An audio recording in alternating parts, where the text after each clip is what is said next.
Calling all Golden State Warrior fans, many of us out there are wrought over Stephen Curry's recent injury, but against all odds, the Warriors have managed to compete without their all-star guard. Keep watching to hear our analysis on how the team was able to do this, and more information on Stephen's injury and prognosis. On February 4th, the Warriors went up against the Mavericks and defeated them. Stephen Curry suspected he had injured his left leg and went off to seek medical treatment. While X-rays did not show any damage to the leg, an MRI revealed partial tears to some of his ligaments, as well as a contusion to the leg. A contusion being a swollen or discolored region that indicates ruptured blood vessels under the skin. A moment ago, Steph Curry shaken up on this exchange.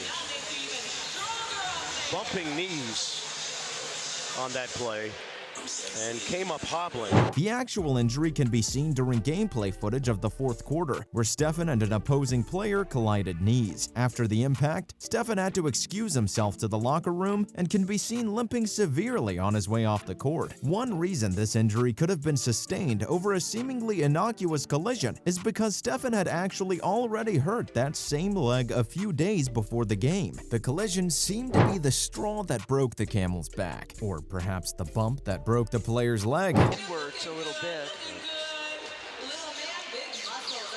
He was speaking with the head athletic trainer. Am I right?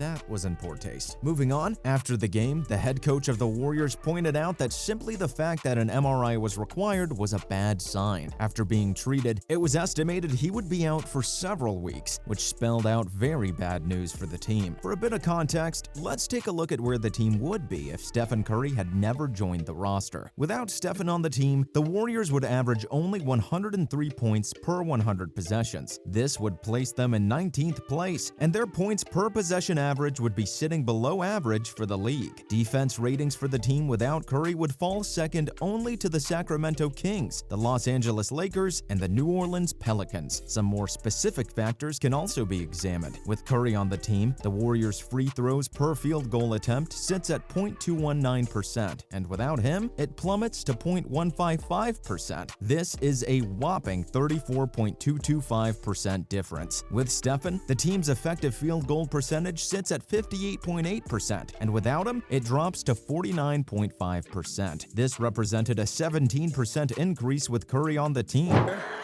Except everybody on this court right now, and it's amazing. I think with the way our roster's built, like there are a lot of options in terms of guys that can come in and impact the game. To look at the same stats on the defensive side, with Stephen on the team, the Warriors' free throws allowed per field goal attempt percentage is .194. Without him, the rate would be .226. Without Curry, the team would allow 15.2% more field goals. And with Stephen Curry with the Warriors, their effective field goal percentage allowed is 45.6%, while without him, it would be 49.5%. This represents a difference of 8.2%. We could go on and on about our boy, but the point is, when the Warriors have Stephen Curry, their offense and defense is markedly improved. Without him, all of their stats drop. So how is it that the team managed a month without their star player and ended up higher in the Western Conference standings than previous standings when Curry was playing? There are a few reasons that this was possible. First, Klay Thompson has been stepping up his game, literally. He's currently averaging 27.1 points per game since Stephen was injured. He also saw a marked increase in his shooting percentage. It's currently at 46.3%. Jordan Poole is another example of a player improving their skills. He was generally more of a bench player before the loss of Stephen Curry, but since then, he has been averaging 24.5 points per game. To take a quick look back at our breakdown of stats with and without the Warriors' star player, you'll remember that their performance in both offense and defense suffered without Stephen. So it wasn't just the remaining players needing to grind out more points per game, they also needed to defend their end of the court much more aggressively. Their defense rating is at a staggering 100.6, which constitutes the most effective defensive rating currently in their league. The key player for this amazing spike in performance is Draymond Green, who seems to have really improved his strategy. In fact, he was able to severely impair the Clippers' attempts at offense by relentlessly sagging off Russell Westbrook. There are not many people that scored 10,000 points at all. He's got that on threes as Zubac gets the basket.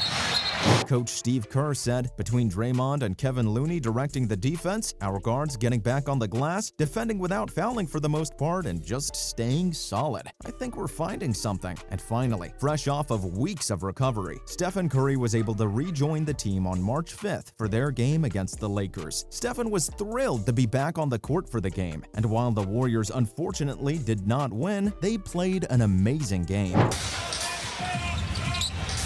Curry still looking for his first points. Backs up, fires away. There they are. Missed his first 3 shots, knocks that one. Stephen Curry started the game a bit rusty. He missed his first few shots, but once he got into the swing of things, he ended up managing an impressive 27 points. The team was set back quite a bit in the first quarter, down by 20, but by the fourth quarter, they were able to tie the score. While the Lakers did manage to squeak by with a win, all hands on deck on the Warriors side came together to play a great game, and Curry was over the moon to be back. He said, "I felt like I got stronger as the game went on. It felt great to get thrown back in there right away. It was a little sluggish as far as the sharpness of skills early on, but then you start to feel the spirit of the game. If I get better as the game goes on, that's always a great sign for me individually." Coach Steve Kerr also spoke on Curry's performance. "He looked great. He is who he is. He strikes fear in opponents and opens up a lot of things for his teammates." These two sentiments are a great way to sum up this entire saga. Stephen Curry really hit the nail on the head when he mentioned his own personal goals and displayed true sportsmanship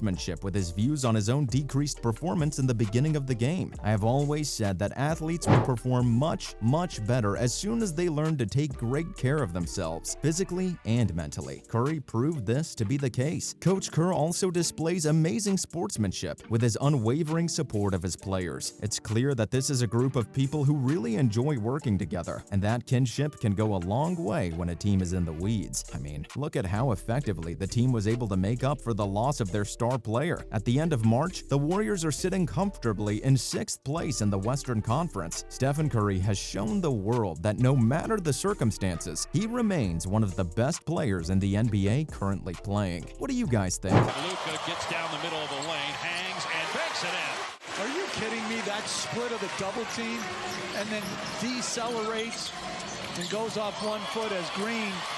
Were you worried when Stephen had to leave the game against the Mavericks in February? Were you shocked at how the team came together without him while he was recovering? We would love to hear your thoughts down below. And please don't forget to like, subscribe, and share this video. If you never want to miss an update from us, please click the notification bell, and you'll always be the first to know when we post a new video. We can't wait to see how the Warriors play for the rest of the season. We hope to follow along with the fun with all of you. See you all next time.